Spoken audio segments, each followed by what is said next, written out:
a late night, and so I appreciate doing this today. I think if you guys want to try to break it up a little bit, start with draft. Anything you want to kind of talk about that, and then happy to take questions on the season or anything kind of afterwards, if that's all right with you guys. That sounds good. Yeah, it works for me. Thanks, John. All right, let's get started with Jim. Well, John, I guess we'll start. Why make the trade?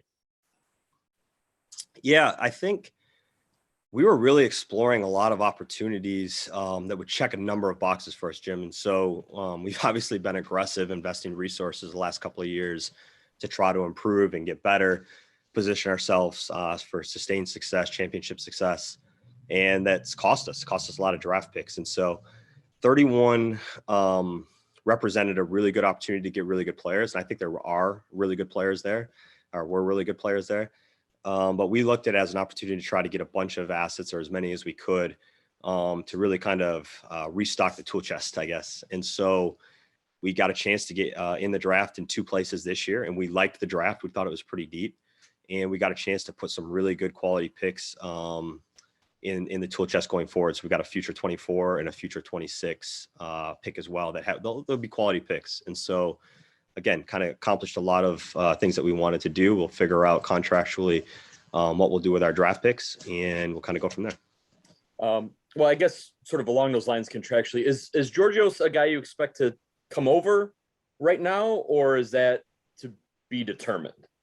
Yeah, I think so with Yorgos. Yorgos, excuse me. Yeah. Hey, it's Kalitzakis. It just rolls off the tongue. It's easy.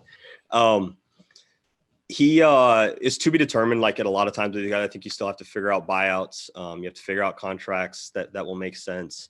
But we're excited about him. From a skill set standpoint and a size, he's 6'6", 6'7", really versatile. Has played at a high level. Hasn't played a lot of minutes, but he's played in a really competitive league and played for Fanatics.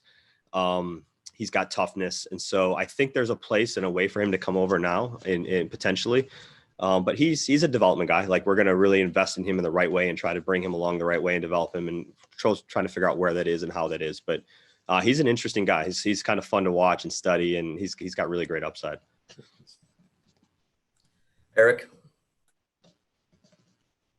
John, speaking of the trade, obviously as the draft unfolded, you saw the team that would have been in front of you at 30 make a move right around that time, and then the team at 32 make a trade as well.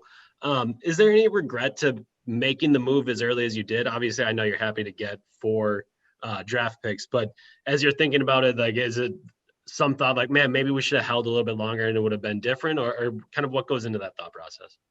Well, in all honesty, so educate me a little bit. Obviously, I know that those happen. Like, what did they net versus what did we net, and what was the timing? Did we go first, or not based on like what was reported? I believe we went first out of those deals. I think our deal was first. What did those deals net? What did 30 net? What did 32 net? What did 30 got 40 and 2 future seconds, and then 32 got 34 and 36. Yeah. So to me, for our goal is to try to put things in the future, and to also be in this draft, because again, we like the depth of the draft. There's a couple guys that we had targeted, Sandro and Yorgos being 2 of those guys. Totally checked the boxes that we wanted. I think our deal was first, and for it being first, checking our boxes, then when you compare it to those deals, we got 4 second-round picks, and 2 of them one's in 24 and one's in 26. And so whether those are assets that we'll draft, 3 and 5 years from now, or we'll put into trades, I think the length and how far out they are and the quality of teams that are involved in those picks going down the road, I think those have potential to have real value in trades, real value in draft perspective. And it kept us in the drafts in a range where we were comfortable this year. I feel great about it. That's the strategy behind it. And after you kind of told me what you told me, when it all nets out, I think that kind of nets out. They're all very similar. You could argue ours is better on the number of picks. Maybe theirs are a little better on the quality of picks. But I think they kind of net out. So, to me, it feels right. Speaking of Sandro, I'm curious, what do you feel his position is? I mean, I've watched some tape and I'm trying to figure it out. So I'm curious just how you see him fitting into an NBA roster. He's got some Eric Nem in him, I can tell you that. He definitely got some point forward. He's really interesting. He's got a great motor. He's more athletic than people think vertically. I think you can see his lateral athleticism. He's really mobile. I think he's a potential kind of multi-positional defender in the switch game. High level passer, which usually translates to IQ, which is really important for bigs. There's a translation between bigs that can pass and have high assists. I'm not calling him these guys, but if you think of like the Vlade Divac and Andrew Bogut and kind of go on down the road, Jokic, he's not those guys today. You never know what he can become. But I'm just, the point being that bigs that can pass and have these assist numbers usually translates to IQ and figuring it out. And I think he has that. He could shoot it. He shot at a pretty high level. He's a conference player a year in one of the best conferences in college basketball. So I think he's ready to step in if needed. And so, yeah, that to me, I see him as a little bit of a point forward, a multi-positional defender, and a high IQ guy that has a chance to help us now and going forward. And then I would kind of ask the same thing about Yorgos. Just kind of what do you see position-wise? I know some people had said early in his career he's kind of point forwardy as well. So I'm just curious what you see there. Yeah, I think more guard wing. Like I don't know. You never know with these young people like how much they're going to grow and develop physically. But I mean point forward if you want. I think he's going to be a guard wing. He's a 6'6", 6'7" guy who can really pass and handle and is developing as a shooter. High IQ, and his body's going to have to take some development. I talked to him last night about it, and I think he's willing to put in the work, and he'll do that. And hopefully, we can really help him develop and come along whenever that is, if it's this year or going forward. But he's an interesting guy, and I wouldn't call him a point forward. I think he's really going to play like that 2-3 in his NBA career if he has success. And for us, in the way that we play, guys that can make reads off the second side of the ball, that can make an open shot, that have competitiveness and have size. We've done well with those guys, and we've done pretty well with Greek players as well. Steve McGargy. Thanks. I'm just wondering, they're both 22, a little on the older side for NBA draft. Is that something y'all pay much attention to, or at that point in the draft? I was just wondering, how much that age factor plays into your decisions there? Yeah, I don't think it's a lack of confidence. It's definitely not. It's just, to me, Steve, the reason I would start answering it that way is they're a little more known, and it's a little less risk, a little less of a bet. And that's kind of what I'm comfortable with where our team is right now. It doesn't mean that they're going to be great players. It doesn't mean that they're going to fail. It's just they have a little bit more on their resume. They're more known, and I like that about them. I think there's some established things that both Sandro and Yorgos can do that we can count on. Whether or not that translates to helping the Bucks this year or next year or going forward is to be determined. But I guess I think I read somewhere that maybe 7 seniors were taken in the draft last year or last night. So yeah, they're on the older side, I guess, as guys that go drafted, but that's kind of what I want. I want to know what we're getting and the things that we can count on and try to develop the other things. And if that comes together, I think we'll have a player. Any other draft related questions? Nope. All right, let's go back to Jim. John, I mean, what is this? The second shortest off season in NBA Last year. So I don't know. It's so strange. It's all one. So I guess I mean, as you guys do look forward, is it is an extension for Mike something that's important to get done, before the start of camp in 8 weeks or so? Yeah, that's just crazy. Is it really 8 weeks? Yeah, I think it's obviously important.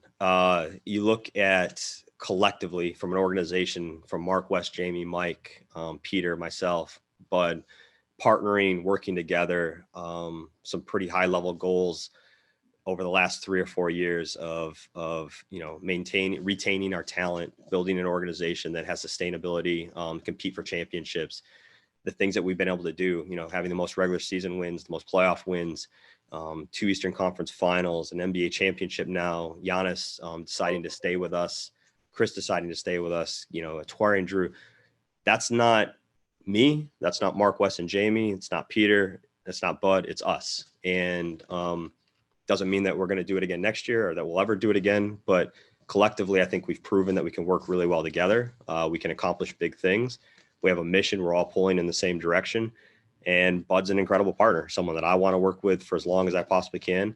our players want to work with and our ownership trusts in and believes in. And so that's the goal. Absolutely. And obviously we haven't done it today, or maybe probably won't do it tomorrow, because Bud and I are partnering and we're trying to figure out the team. You know, we figured out the draft. We're happy with what we did there.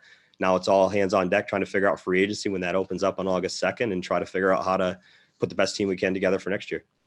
Is where's Dante at in his rehab? Is he in a spot where you're thinking he can be on a court and doing some stuff in camp, or is that a situation that might extend into kind of preseason, regular season? Really too early to know. Okay. Incredibly successful surgery. He's doing everything he can right now to be ready as soon as he possibly can. But just kind of the way that this one works, it's going to be a little bit before we really know what the timeline looks like. And because it's just going to be based on strength and conditioning, and we're not going to put Dante in a position where he's not healthy and not ready to come back and put him out there too early. So it's too early to know. But he's ahead of where he should be at this time, and he's doing an incredible job right now. But it's still too hard to tell what timeline would be. I know he's one of those guys who, you know, with the rookie scale extensions, like he's in that window. Does that affect that at all in your view? Like, would you kind of just need to feel comfortable seeing him again on the court? And like, I don't know your timeline on that too, in terms of when you want to know numbers and kind of that type of thing. Yeah, I think, and Dante and I have talked about this a little bit. I've talked to his agents. Like, that whole thing it gets complicated. Injuries complicate things. But that doesn't mean that we have like a lack of information on Dante. We know who Dante is. We know what he can do on the floor. We have complete confidence in his health. I mean, this is not some sort of injury that he had that players struggle to come back from. So there's no questions on Dante. It's really just a question of what's best for him, what's best for us. And at some point when we're, willing and able to have those conversations and really try to negotiate something, can we? And if not, it won't be a reflection on what he thinks of us or we think of him either. He's on his rookie scale deal. We have another year on his rookie scale deal. If we don't do an extension, he'll be a restricted free agent. If we do, he'll be under an extension. And so we love Dante. We're incredibly bought in on Dante. He's our starting two guard. And he was really good in that position, and we missed him in the playoffs. I know we ended up winning a championship, but we're a much better team with Dante DiVincenzo than we are without.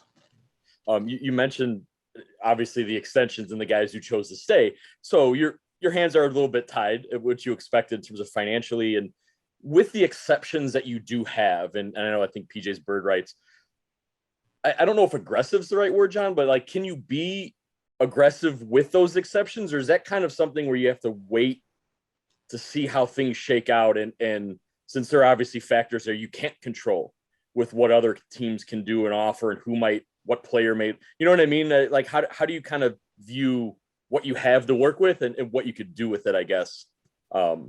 Since it's kind of set to a degree.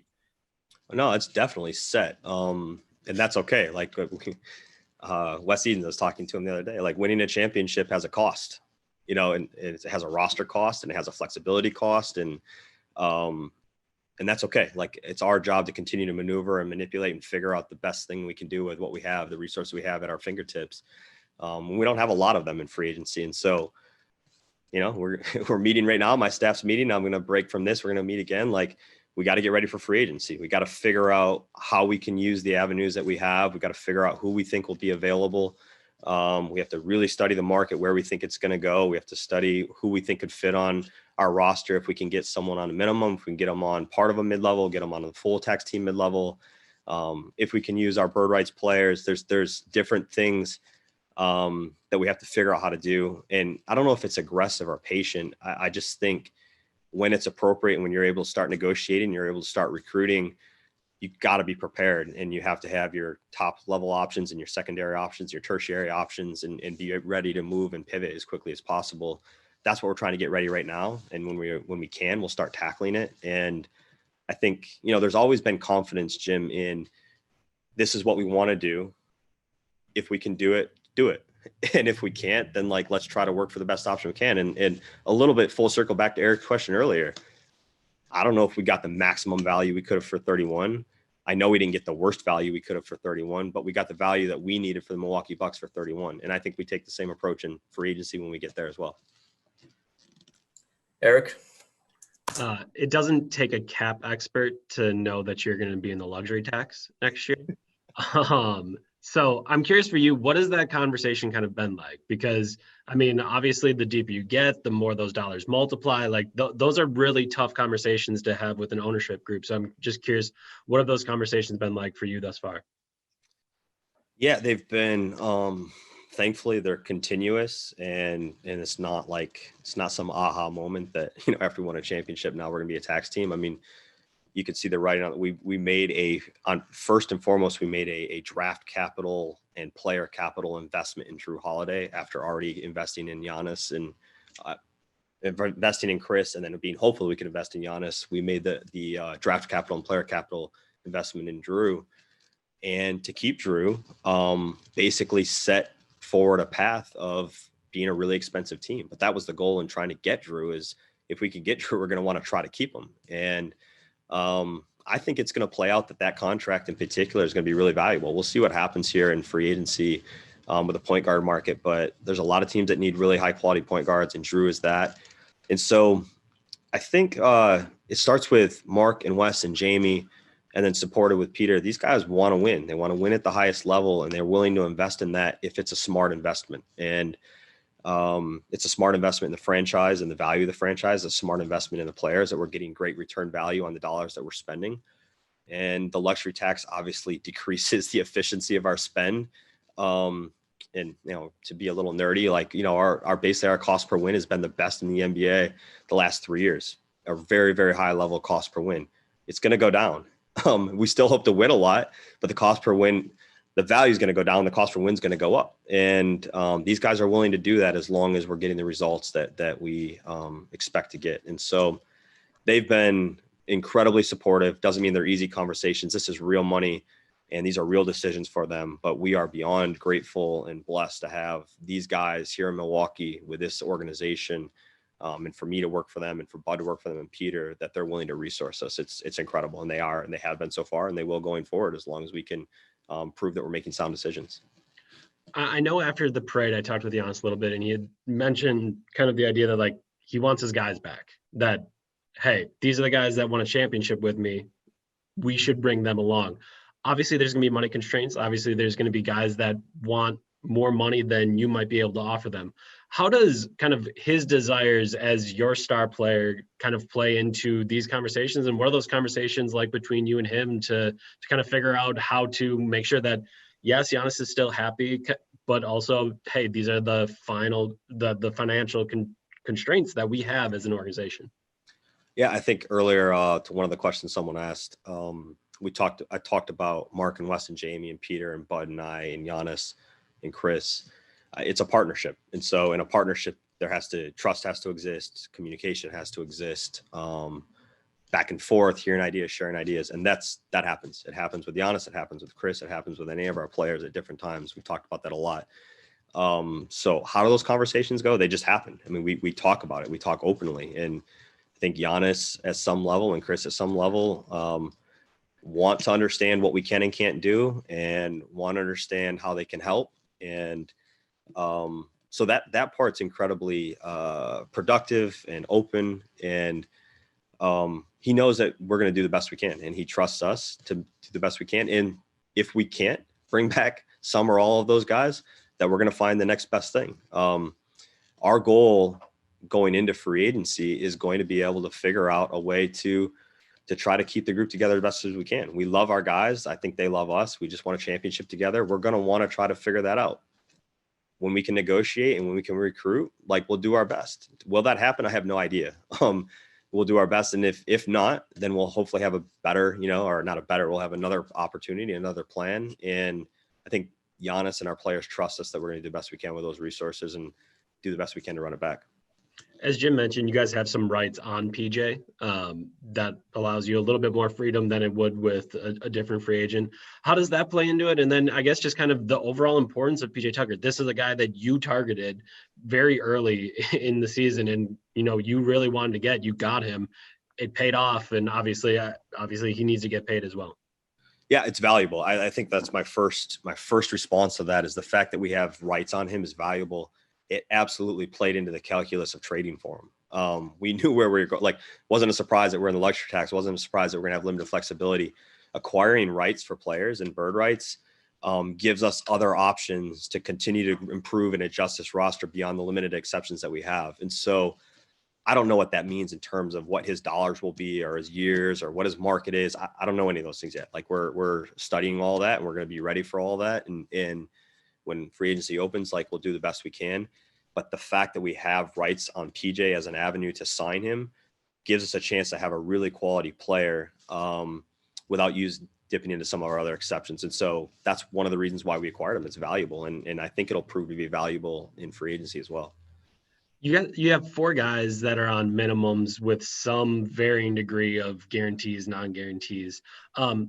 Those are guys that have been at the end of your roster, I would assume, are going to be in the spot to compete for roster spots. But how do you kind of judge that? Obviously, this is a long process, but it's condensed into a very short time period with Summer League right around the corner and all that. How do you kind of judge those 4 guys kind of at the bottom of the roster? I mean, it's so important to have guys like that on your roster in a season like we just had. I many times I would look, and this isn't like to pat myself on the shoulder or Ryan Hoover in our scouting group or TJ Barr or Pat Hanneman or Dave Dean or Milt, but I'm like, gosh, we're actually playing meaningful playoff basketball right now. We have like 4 or 5 guys like on developmental contracts. Like that's pretty good, and these guys are good players. I mean, Sam Merrill's a good player, Jordan Wara, Mamadi Diakite, Elijah Bryant, like these guys are really good players that did different things for us throughout the course of the season. My point to that is we've been evaluating them for over a year. So there's a lot of value in having guys like that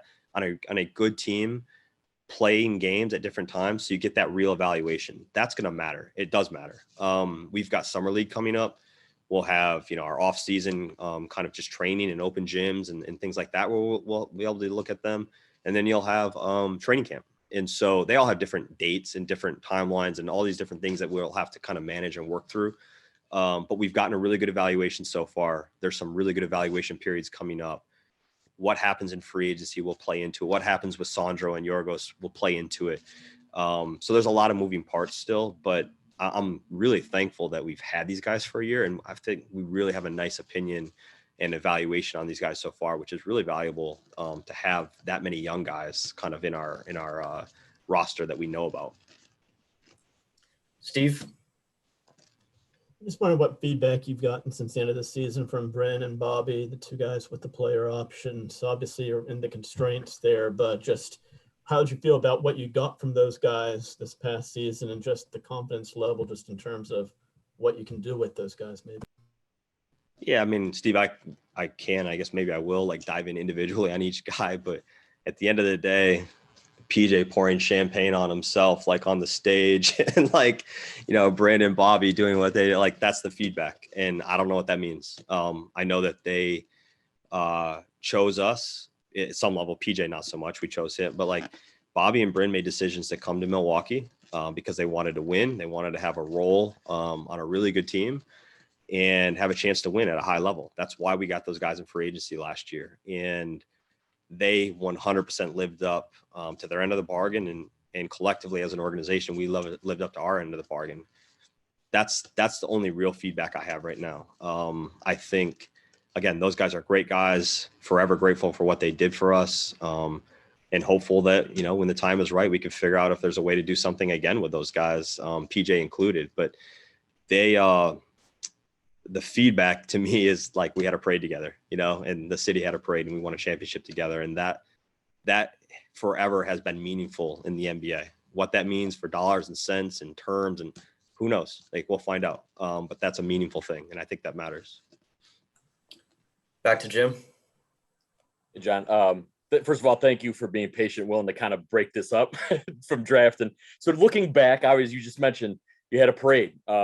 And won a championship. So I think in those final moments of Game 6, I think when everyone kind of realized what was happening, where did your thoughts go? You've been with this organization a long time, and started in maybe some not so good spots where this seemed a long way away, I guess is maybe a fair way to say it. So where did your head go as that was ticking down there in Game 6?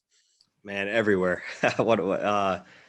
Everywhere for sure. There's some things that stick out to me. Man, I'll like not to get too deep, but like I'm I'm religious. I have a big faith in God. And like, so I'll start there. Like, incredibly thankful. I just get humbled by the blessings to be part of that. And so the one moment I remember vividly, I watched the games from the suite, run into Eric a lot. And some of you guys, like, when I kind of knew it was happening, I'm like, okay, I think it's okay for me to walk down. Like the worst thing could be ever like walk down and then like be stuck down there and somehow we lose some crazy ending. I'm like, okay, I think it's the right time. So before that, just stared over the crowd and many flashbacks of the Bradley Center and just different things throughout my time in Milwaukee and the people you guys don't know, people from Mike Sergo and people you do know, Dan Smichek and Rita Huber and Dave Dean, people, John Steinmiller, Senator Cole, John Hammond, people who've been with the organization or a part of the organization for a long time. And I remember staring over the crowd and just thinking, wow, like we're going to win an NBA championship in Milwaukee, Wisconsin. Something hasn't happened in 50 years. And like every one of these people are part of it. And quickly then kind of as I'm on my way down, getting my staff to come with me, thinking about my wife, you know, Mia and Zeke and Sophie, my kids, and my mom and dad were there and my sister and my brother, and just like my family being there for that moment, being able to kind of celebrate with them afterwards. And the last one, not to bore you guys too much, is before we kind of went out on the court, being in the back hallway with my staff, you know, Milt Newton, who chose to come and be an assistant GM for someone who nobody knew. This guy was a general manager for Minnesota Timberwolves, drafted some really good players, and he chose me. At the end of the day, like he had to trust to come work for me, put his future career in the hands of me in Milwaukee, a complete unknown. And I'm forever grateful for him. He's the most incredible support, number 2 guy in the world. In my opinion, he's incredible. He needs to be running a team. A lot of this stuff happens because of him, not because of me. And Dave Dean and Ryan Hoover and Pat Hanneman and like Matt Blero, and being in that moment and sharing with those guys and just saying like, guys, for the rest of our lives, we're going to be NBA champions. Congrats to you. Like we all did this. And then quickly shifting to like, how are we going to do it again? Because there's a realization even in that moment in that hallway, 10 seconds before this buzzer goes off, like we're going to celebrate this, but we actually have a job coming up in like 24 to 48 hours. We got to get back on track. And so like, maybe that's really bad leadership by me, but like, that's just how I'm like, guys, this is incredible. Way to go. Hey, but remember after this, like we got to rock. And so there's many more, but those are the things that kind of stick out to me. Yeah. Thank you. I mean, obviously your history with Giannis goes all the way back in so many ways, personally, professionally. Obviously he took time to kind of share some moments with you in front of the world, right? Where people were able to see you guys kind of have that. So what did it mean, I guess, whether it be personally or even professionally, as you said, as a GM who had to, I don't know if convince is the right word, but have him believe to sign the Supermax in December and those conversations? Like, what did it mean, I guess, in those moments to share that with him, that he had the presence of mind, I guess, to kind of palm your head a little bit and have those talks and to see that goal reached, I guess, with him? Yeah. I mean, it's funny. Like I hadn't really in the moment, you know, I'm not even thinking about like, we're having this moment that everyone's like, I mean, even now, I'm not even really sure I understand. I guess Giannis and I have talked a lot about it since, and I guess some of these are captured on TV or film, right? Or I don't know, but to share in the moment generally of winning a championship at different times and different conversations that Giannis and I have had, it's a lifetime thing. I mean, for the rest of my life, the rest of his life, like I'll be able to share that with him. As will many people. There's many people that have poured into Giannis and he's poured into. None of it happens without him. And at the end of the day, like that's why we're successful as an organization, is because his desire, his competitiveness, his character, his loyalty, his belief in our organization and our city and his teammates and me as a general manager and Bud as a coach, he sets it all. And so what you're expressing to me, am I surprised that he had the presence of mind to touch people and share moments with them? I'm probably one of 50, but that's okay. Like when you're Giannis Antetokounmpo, there's 50, probably many, many more people that are reliant in their careers and their professions on his success. And, you know, I picked the number 50 for a reason. There's no better example of that than you have a chance to win an NBA championship in the closeout game and you go for 50 and whatever, he had 5 or 6 blocks and he had 13 or 14 rebounds. Like it's an historic all-time great performance and a historic all-time great moment. He's 26 years old. And so I couldn't say enough about Giannis, and I'm very, very fortunate to have moments in my life with Giannis, many of them, none better than winning a championship with him. Right. It's I mean, when you talked at the beginning of the year, it was kind of that weird. Okay, he's a 2-time MVP, but he has still so far to go, or has abilities that he can still mine out of that. I guess, and I know he'll still say he wants to get better, but does it kind of show that the work paid off to a degree or mattered? Like the pregame stuff with Josh, or the unseen stuff where he's working on baseline fades and one-legged, like baby hooks, like all of that kind of came together at the end. I don't know, not that you needed validation with a championship or anything like that, but I guess, does that kind of show to you as a talent evaluator, like, wow, like the ceiling, we thought the ceiling was really, really high, but we're seeing it, right? Like he's, I guess, taking the stairs up there, for lack of a better phrase. Well, yeah. I've never said I think the ceiling is really high. I always said I know the ceiling is really high.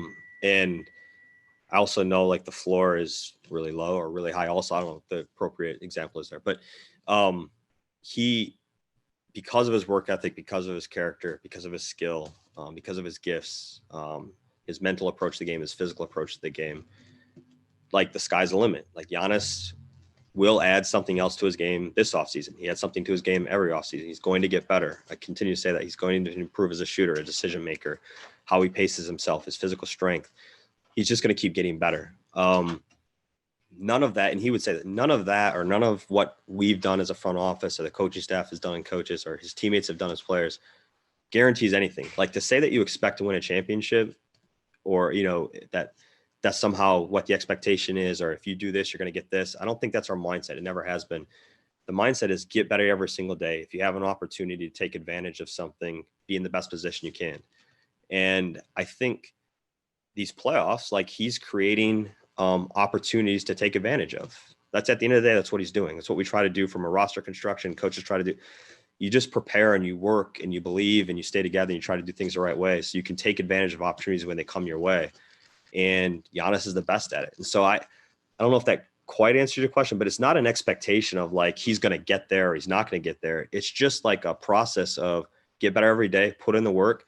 And if you're presented with an opportunity, take the advantage of it. You got to be lucky. You got to be good. You got to be healthy. That was our opportunity this year. We were pretty healthy. We were pretty good. We were pretty lucky, and we took advantage of it. I don't know if that'll happen again ever. I don't know if it'll happen again next year. But what I do know is collectively we're going to continue to have that same approach, and hopefully there's more opportunity. I'm sorry, Eric, real quick. I forgot to ask. It is because you kind of forget that he did have that injury and had to come back. Is he like, does he have to have any sort of procedures or anything, or is he just not kind of on a rehab schedule? Yeah, he's fine. Can't explain it, but he's fine. All right, Eric, last one. Jon, you obviously listened to me ask questions about, your process and whether or not you got enough in the draft. Bud listens to me ask questions about the adjustments he makes. Giannis listens to me ask questions about if he's good enough from the free throw line. Chris hears about whether or not he's good enough as a 2. Drew, you can just go down the roster, and every single guy kind of had those questions. There's a reason. I mean, to me, it feels like there's a reason why all of you were together to kind of get to do that together. But I'm just curious, what did that feeling feel like for all of you? I think in many ways in the city of Milwaukee, you're always going to be the underdogs, and to kind of prove to everyone that you guys could actually do this. Yeah, it's there's validation in there. I mean, it's we won. We won. And the goal was never to take one shot and be in a position to win one championship. The goal has always been, and you guys are going to beating build something where we can sustain success for a long period of time. And if you get a chance to knock on the door, hopefully take advantage of it. And there is no perfect person or perfect player or perfect executive or perfect coach that exists in the world. And I think there's a lot of power in recognizing that. Drew has some things he's got to get better at, and he has some things that he's elite at. And Giannis the same, and Chris the same, and myself the same, and Bud the same, and go on down all the way on, to Jeff Teague and PJ Tucker and Bobby Portis. And when you can recognize that and you can pull on each other's strengths and you can help fill each other's weaknesses collectively as a group, you can do something really special as a team. That's what we did this year. That's the goal. Like, just continue to get better as a team. And every guy is going to work on, and I don't just mean from a player perspective, everyone's going to work on their weaknesses and try to improve. And if we do that, we'll collectively get better as a group, whoever that group is. And sincerely and genuinely, that is the mindset. And so to me, winning it validates that mindset can be successful. That growth mindset can be successful. But I actually mean this sincerely, and it's easy to say after you win, but Eric, I've said this to you before. I don't know if we're going to win or not. Giannis says this all the time. If we would have lost, there's still power and strength in knowing collectively we've got better at trying to accomplish our goals. And I don't know how long that mindset will last. I think we work really hard to maintain it. But that's absolutely the case. That's what we believe. We want to continue to grow every single day, recognize your weaknesses, improve them, rely on your strengths, get better every day at every level of the organization, put yourself in a position year in and year out to have a chance to win. And the good thing is, I'll end with this, we're locked into these guys.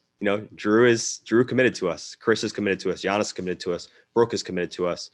We've got Dante, we've got Pat. We're going to figure out free agency. We've got some new young guys. There's a core group of people that believe this way and that work this way, that are committed to the mission and the goal at hand, and they're going to approach it this way. And this time it worked, so very thankful for that. We'll see what happens next time.